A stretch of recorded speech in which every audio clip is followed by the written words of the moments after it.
I would like to call up Lucy Gade, Tina Conroy, Bella Grossman, Marissa Licata, and Deborah McElliott, all from the Center for Wellness and Integrative Health and Katz Institute for Women's Health at Northwell, and they're going to start the conversation. We're going to start a conversation with all of you about this film and about what they do and what we all can do. So have a seat, guys. So it might seem a little removed from the topic, but it's not. I see so many people come to my office and you don't feel well. It's very hard to feel happy. So I think even taking a look at how you take care of yourselves with the quality of the food of what you're consuming really can go a long way. Because if you don't physically feel well, it's hard to achieve these other, more profound spiritual events in life that really do make us well-rounded and happy. So if you think about it, we all love bacon cheeseburger and a milkshake from time to time. And it really does kind of make you feel good in the moment, but kind of how do you feel afterwards? Not so good, right? It kind of makes you feel way down and not really unenergized. It have the opposite effect. So what we do at the Katz Institute for women's health, and we take care of men as well, but it really focuses in on taking care of yourself as a whole person. And nutrition is really a big part of that. Your family is a big part of that, and what you're feeding them to really just take care of your health. Because in my opinion, our health always comes first. And so I think taking care of yourself is really at the root of all of this. And I absolutely loved this documentary. It was so eye-opening, and it was so, made you think about things that we kind of just push in the back of our minds every day because we just go, go, go, go, go. And that's what we do. We just go, go, go, go, go. We take care of everyone around us and never ourselves also. And I think one of the smallest parts of the movie that really got to me was seeing the children in that middle school episode, because to me, our children are everything. And to see those little boys hurting and crying, it just had such an impact on me. And I think really focusing in on our children and teaching them about core values and teaching them about happiness and treating kindness to each other was, I think, to me, it just made such an impact on me. So it was a small part of the movie, but to me, really hit home. So thank you. Hi everyone, my name is Tina Conroy. I'm the Director of Energy and Healing at the Center of Wellness Integrative Medicine. And I teach meditation, guide meditation. I'm a Reiki master. Also, I am a yoga teacher. So I see people all the time that are really working towards wanting to feel better, wanting to be happy, wanting to be less stressed. A matter of fact, stress, if you even can really cause that unhappiness. So the majority of the things that I work with is a daily routine. And can we connect to ourselves in a daily routine? Some people will say meditation, some people may say pausing, prayer, scripture. But as we saw with this movie, happiness is an inside job. And if you know that, we have a choice each and every day to be happy. This is a lot of things that I talk about in my yoga classes and speak about in meditation. Life isn't easy, it's how we cope with it. And so if we can turn that around and do that and have that choice. There was a spiritual teacher, some of you may know, Louise Hay, and she used to say that she used to wake up every morning and she would say, oh, another day. And her day would be a horrible day. Then years later she realized, and she's worked so hard, she's not with us anymore, that she woke up and said, thank you. Thank you for this beautiful day. And then her day unfolded in an intentional way. So intention is also really a big part of it. I saw this movie about a year ago, and then I saw it again today, and it's always interesting to me how seeing people in the most uncomfortable situations are still really happy. Because I really do believe that we have a choice. Just a personal thing. A few years ago, I picked up a book, and I don't remember the title of it right now, but it was about a woman, it's a true story about a woman who was a journalist who was really in a rut in her life. She had lost her job, and she had a teenage daughter, and she didn't really know what she was going to do next, but she didn't want to set an example for her teenage daughter that she wasn't going to do anything. So her daughter encouraged her to take on this project where every day she did something new. Like, it didn't matter what it was, but she had to do something new every day. And she made a list of 365 things, and for 1 year. And they ranged from singing in public, running a 5K, learning the alphabet backwards, going through the day where you say yes to any question that is asked to you, going through a day where you do not look in the mirror for 24 hours, eating a sardine. I mean, it was just the most random things. And she said it actually helped her get up in the morning, because she said, I have to think of something new to do today. And because, your list of things to try, your bucket list, for example, can be 10 things long, 12. I mean, it could be really long, but like most of them are just out of reach. But, I want to go to Egypt, and, that's not necessarily something I can do tomorrow. But there's only so many 5Ks or triathlons you can do. So it was really hard for her to think of things. But I actually I didn't last a year, and I didn't do it every day, but I tried to for about 6 months, once a week. I just picked something new. And so I think that's linked into kind of what you're saying, is like finding a purpose, and that's part of, I think that's what some people find with meditation. And right, and also it's gratitude. So they said that in the movie here, compassion and kindness and gratitude. So we hear a lot about, or maybe you're having gratitude journals. So if you can write something every day, maybe 10 things a day that you're grateful for, and that gratitude actually creates the happiness. It fills our heart center. Not just the anatomical heart, we feel from our heart. And so when we can connect from that place, that's the connection with other people. And that's the consciousness that we're connecting. When you think about somebody else, when you send good wishes, when you send a prayer, when you send kindness, when you send light, we're really sending it from our heart. And so heart-centered people become happier people. Hi everybody, my name is Bella Grossman, and I'm a clinical psychologist. I work at the Katz Institute for Women's Health, integrating care for people who are medically ill or vulnerable, and helping them with different things that might be going on, whether it's stresses, anxiety, depression. So clearly this movie is very applicable to the work that I do. And so one of the most important things from this film that really spoke to me was related to the idea of being together. It's funny, as I talk, I notice myself getting a little emotional about it. So I think it's being connected with other people. The research, there's a lot of research on connectedness, and there's a study that put out by Harvard, actually, that it's a longitudinal study, the longest study, looking at people from when they were in college all the way now till their 80s and 90s. And the thing that they found that's promoted longevity the most, actually, was their quality of people's relationships.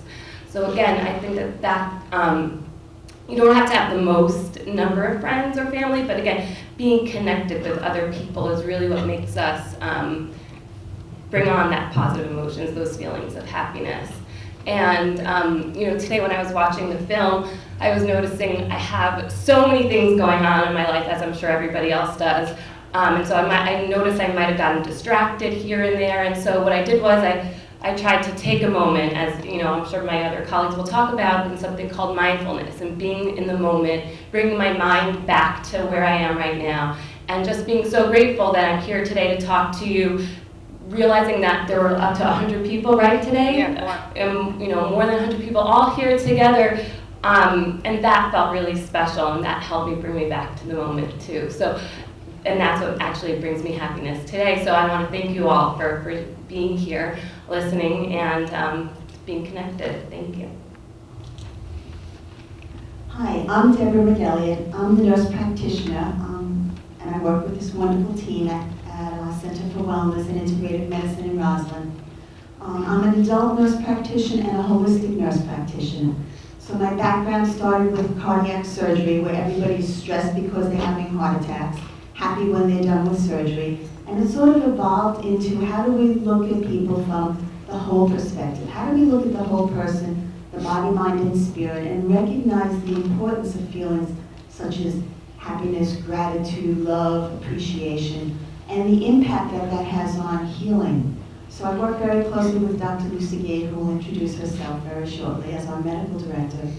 But we're at exciting times because for so many years we felt like we're sick, let's go to the doctor, get a pill, and we'll be better.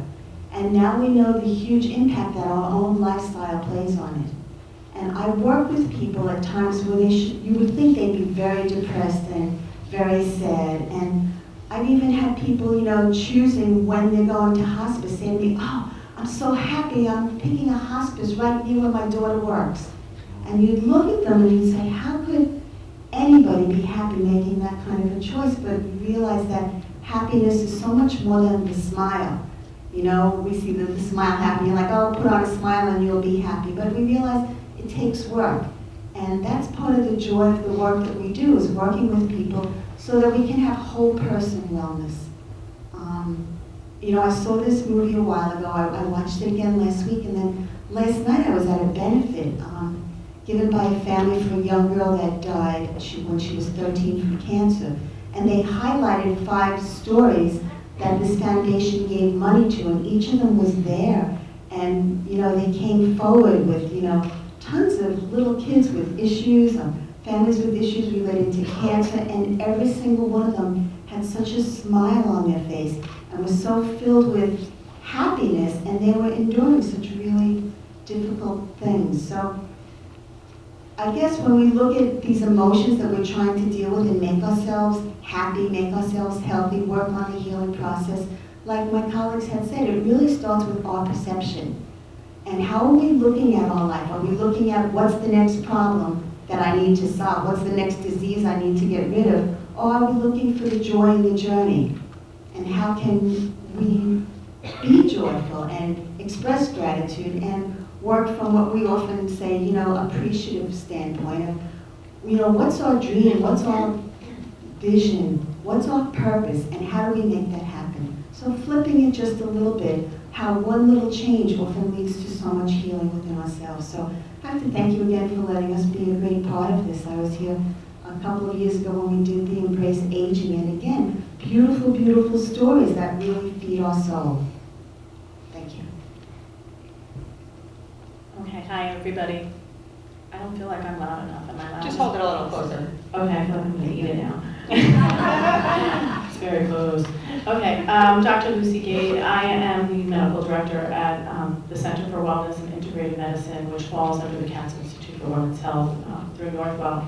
And I'm very happy to be in my position in life. I'm actually a medical doctor. I went to medical school and I was practicing OBGYN for many years, and then sort of took a personal interest in what I was doing, sort of trying to find my own happy, kind of asking myself, is this really what I want to do for the rest of my life? And while I did enjoy practicing and taking care of my patients, I felt that something was missing. And in search of that something that was missing, I then did a fellowship in integrated medicine. And a lot of people don't know what integrated medicine is, but it's like Deb McElliott explained, it's sort of takes into account a person's mind, body, and spirit when you're talking about their health, and realizing that the connection between the mind and the body is a very strong connection. So every experience we bring to the table and everything that we do can be shifted or directed based upon what our thoughts are or how we're feeling emotionally. And I thought this movie was really interesting. My biggest take-home point was when they showed the pie graph, and 50% of your happiness is genetic, and 10% is what you acquired, and then that 40% is what sort of you bring to the table. And that's what we do a lot at the Center for Wellness and Integrated Medicine. We try to help people bring to the table what they need in order to live their best life, their best self, because it's not one size fits all, and everybody is different. And when you practice integrated medicine and you go through the process of paying attention to people's mind, body, and spirit, one of the most integral questions in the work that we do, and Deb can probably concur with this, is at some point you want to ask people what brings them joy. Because there's so much in life that's difficult, But if we can find out what it is that brings us joy and focus on that, some of the difficult things tend to swim away, and we can bring more joy, because joy begets joy. Does anyone happen to belong to the Rotary Club here? Okay. I went to a Rotary Club meeting a year or two ago. I knew nothing about the Rotary. I went to them because I work for a nonprofit and they are very generous with supporting nonprofits in the community. And they started the meeting by having everyone go around the table and say something they were thankful for and donate $1 or whatever amount they wanted to do into a pot. And I don't know if every Rotary does this. This was the Great Neck Rotary. And so they went around the table and some people put in $1 and said, I saw my grandkids this weekend. And someone put in $20 and said, my wife got a good diagnosis. And somebody put in $1 and said, I just got a new job. And they just went around the table, and what they ended up doing, they said they do this at every meeting, and then that pot becomes part of the money that they donate to a cause that they, and I was floored. Like, I consider myself a pretty philanthropic person, an aware person, but I thought that action of every time they come to a meeting, the first thing they do is say something that they were thankful for, which is kind of what a few of you were saying, which is kind of waking up every day and maybe starting with the positive, because then, you know, there's tons of negative that can follow, and not that everyone's day, every day is, you know, you don't want to focus on the negative all the time. I mean, there's a lot of great things that happen in everybody's lives, but we all, I guess, need to be reminded sometimes. But I just thought that was a really neat, beneficial practice that I'm passing along and giving a plug for the Rotary, because I think whoever started that practice kind of had a good idea there about what they were doing. Yes, question. May I be a I will repeat the question, don't worry. Okay. I don't know if you can, but I think I'm going to be a devil's advocate here, especially when I was looking at the Bhutan piece, which makes so much sense, right? But then I was thinking of the Marxist statement, religion is the opiate of the masses. And I was thinking on the other side of this, that it can be a way of making people content with great injustices in the world. And also I was thinking just now that it's just as they say it's a human thing to feel compassionate, so forth, and all these things that go off in the brain, I would think it's also a human thing to be discontented, to be motivated to make change, to make positive change for yourself as well. So I'm being a bit of a devil's advocate, and now you'll tell me, well, the happiness can come in taking the reins and doing something to correct the injustices in the world. That's what you'll probably tell me, that can be, no, seriously, because it came to me in the third step. All right, well, so just to summarize for a second, if you haven't heard, so what the comment was is that the fear of saying, you know what, you should just wake up every day and be thankful for something in your life can make you content with things that are not right in the world. Like, we can't just sit back and say, okay, I'm going to find my happiness, and stand for things that we know are wrong, right? We can all look around and say there's a lot wrong that we need to fight for. So, you know, part of it is that balance, right? And I know you assume, Karen, I know you, so I know you assume that the answer is, well, maybe you can find your happiness in taking action, and I actually think that's right, right? Everyone can find their happiness in something different. For some people, it's being grateful, and some people, it's taking action. I was just going to say one thing. You know, when you look at things from an appreciative standpoint, we deal a lot with institutions, with workplaces. I'm not saying ignore the problems, but instead of what's the problem, what's the best day? Instead of the injustice, what are they doing wrong? How should people be treated? Similar to the way he was, you know, letting those kids come up and tell his story. So what should justice look like? How should we operate from the heart? Instead of you're doing this wrong, you're doing that wrong, but how do we do it right? And what does a great society look like? Look at Okinawa. What does that look like? Look at the joy of the social connection that people have. But yes, it has to be a good social connection. You can have a connection with people doing some really bad things.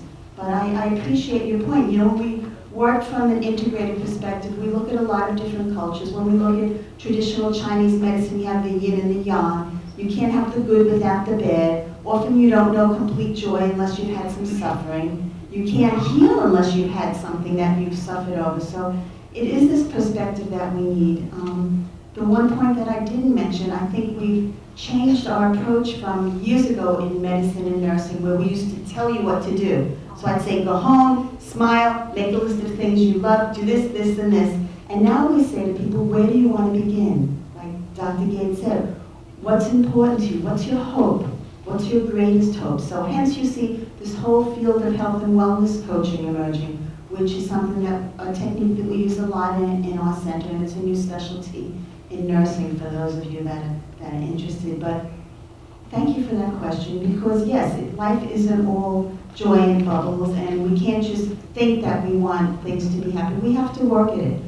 The point I was trying to make was, how do we start from the best case scenario and make more of that happen, as opposed to this is wrong, that is wrong, because then it puts people in that problem mode. Yes, back there? I see 5 women in front of us, and I see this housed in the Katz Institute of Women's Health. So it makes me wonder 2 things. Number 1, is there a difference in happiness level between men and women? And number 2, does this imply that women are more willing to proactively deal with this issue because it's sitting in the Katz Institute? Okay, so the question is, or the comment, I'm just going to repeat it, is that this is, we're all women up here. This is from the Katz Institute, where you represent the Katz Institute for Women's Health. So what does that actually mean? Does it mean that women are more open to change? Does it mean that women are happier or need more happiness? Or Well, so of course, Katz Institute for Women's Health, part of the big mission is that actually a lot of times there's not a lot of research and a less care that was devoted to looking at women's unique needs. So while the primary mission is to focus on women, we definitely don't discriminate, and we definitely care for men as well. And then in terms of are women happier or men happier, I can't cite all the research for you, but I think probably we're all human, right? So we all have the capability to experience happiness, but probably men and women might at times look for happiness in different ways. That would be my general answer. I just want to add to that even though we're all women here, if you looked at the movie, most of the stories were based on men's experience. Even the Toyota executive who died, it was his wife who was recounting the story of losing her husband and what his life was and how his difficulties were. I don't think it really matters. I think, of course, there's gender differences on all scopes of health between men and women, but I think on this point, like I said, it's not one size fits all, and it's like not one gender is all the same. I think everybody really needs to do some soul searching and look within and decide what makes them happy. A lot of times in healthcare these days, as we are moving more towards giving women equal attention in some of the health problems that we're noticing, what we're also learning is that a very large part of the population of women are the drivers of health for their whole family. They're the sandwich generation. They're taking care of their children, their elderly parents, their friends, their partners, and so and they are a very captive audience. So maybe getting what are we, 4 or 5 women on the stage today is because we all felt that it was a good cause and we made ourselves available. you have a question? Yeah. One of the panelists touched on it. What do you say to a person who has a terminal disease and survivalship and longevity are being discussed? The person is in pain. They're talking about months in a hospital. What do you say to them? You can use the word happy? No. Maybe the reconciliation, but the word happy, can you? Usually you ask people what's important to you. You ask them what's important to them. And then you go from there, and some people say, I want to be happy. I'd be really happy if my dog was with me. You ask them what they want. Some people are looking for joy. Some people are looking for peace. Some people are looking for community, and some people are looking to be free of pain. And other people say, no, don't give me the medication because I don't want to sleep. So it really starts with them and what they want, and it's the partnership that we have with them. Which it might sound a little trite, and I know when we talk about this on a broad level. It's very difficult for me to even say anything. But on an individual level, each person has pretty much wanted different things. Some people want to go home and be in their own home. Some people want to go to a hospice and be cared for. It's a tough situation. And, you know, some people use the word to us, I'm so happy today. I had such a good sleep last night, I'm really happy.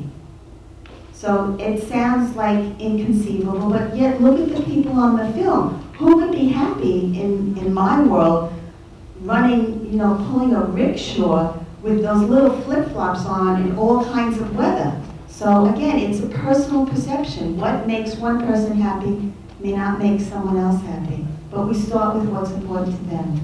So I think what I'd like to do now, because I sense that people have questions, and I know that you guys are really accessible, and maybe we can continue this conversation outside, but before everybody kind of goes off into the rest of their day, we had talked about doing maybe a brief meditation on gratitude. So I'm just going to pass that along to you, and then after that, we're going to go to the lobby, and if you have other questions, you want to make a mandala, you want to talk to any of us about any of the things that you're thinking about right now, we can continue that. So this is a loving kindness metta meditation. So it's actually a call and response. And so it's an affirmation, is a positive phrase, and it's something that you can find. It's called loving kindness meditation.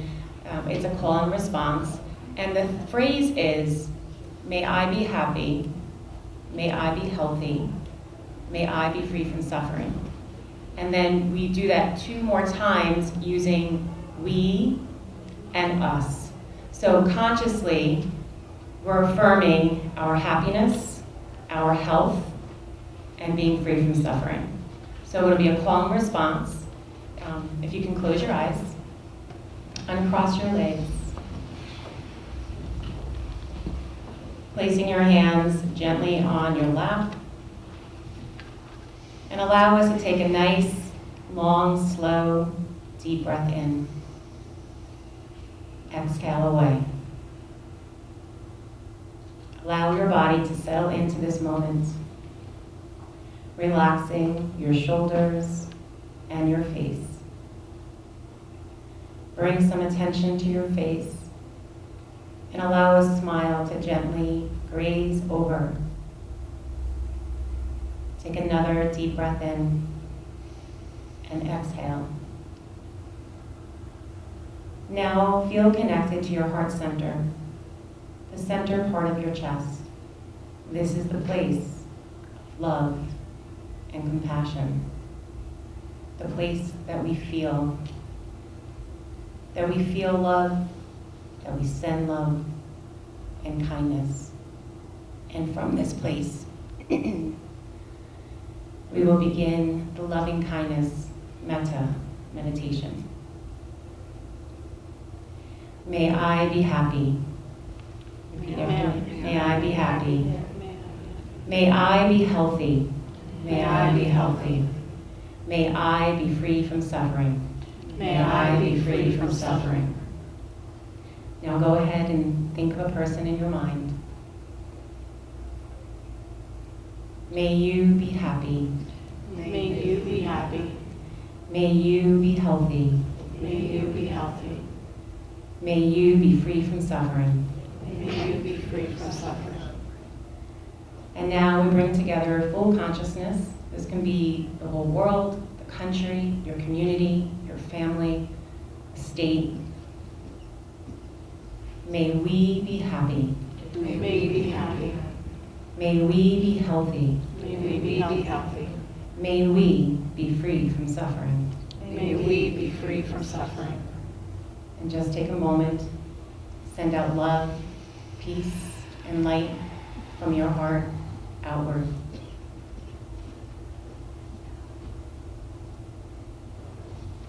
And take another deep breath in